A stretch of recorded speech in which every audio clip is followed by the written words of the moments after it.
Well, my speech today is called Life After Death, ? There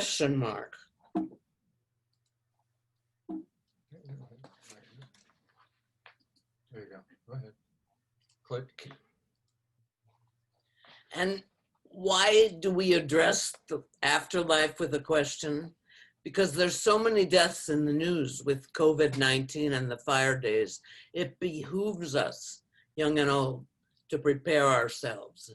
And whether we believe there's life after death depends on core cultural and religious beliefs early in life.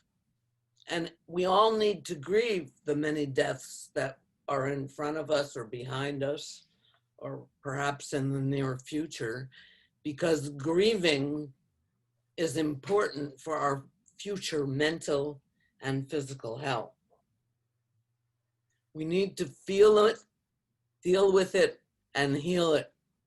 And today, although it's difficult to be funny, I'm going to call it gallows humor, which some of my friends in the AIDS epidemic who are not on the planet anymore had.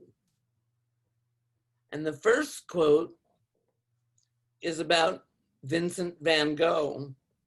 And if you'll see, he can't put an air on his mask because he obviously cut his ear off later.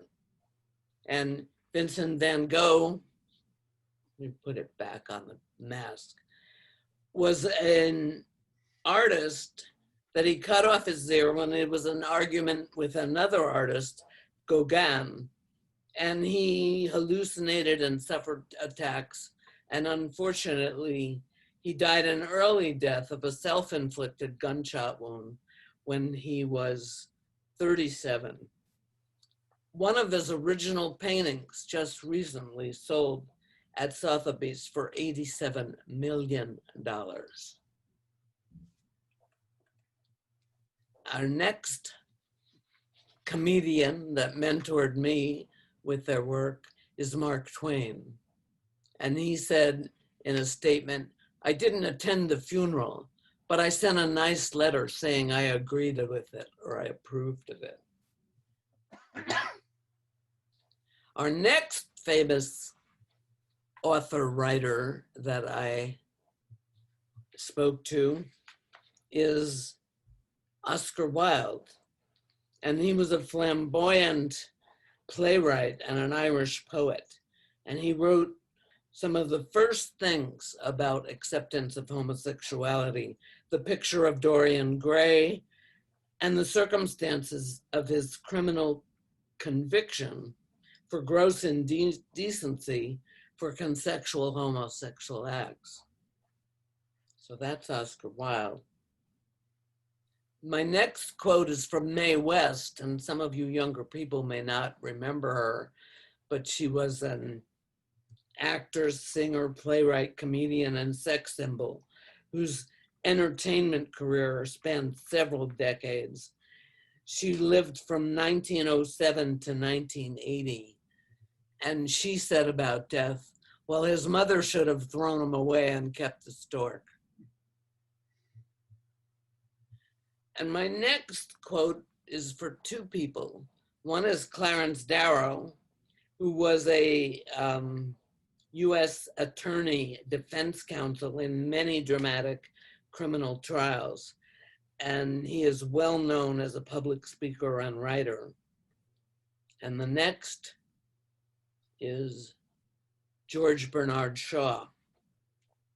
George Bernard Shaw was known for his insistence simply as Bernard Shaw, another Irish poet, playwright, and critic.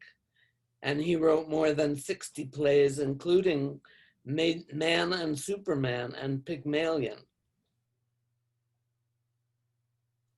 And George Bernard Shaw was known to say something to Winston Churchill.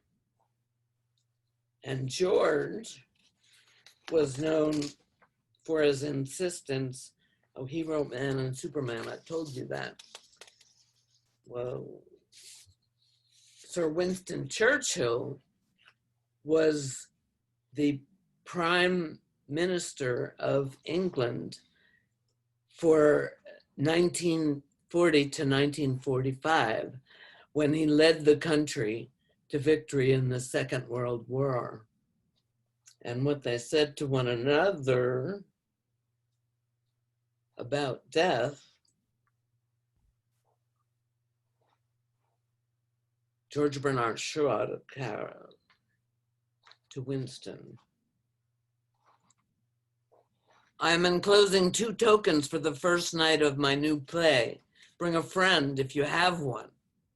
And then Winston wrote back, cannot possibly attend the first night, will attend the second one if there is another one. And finally, my last quote is from Groucho Marx, and he's known for the cigar and the image in things. And he said, I had a perfectly wonderful evening, but this wasn't it. So my final evidence of life after death is compost. We know that when we put things in a pile, they disintegrate and reintegrate. Everything is impermanent. In all of the universe, nothing remains permanent and unchanged but the spirit. And if I had time to put music in, I would have that song, Spirit in the Sky. Oh yes, there's spirit in the sky. Thank you, Madam Toastmaster.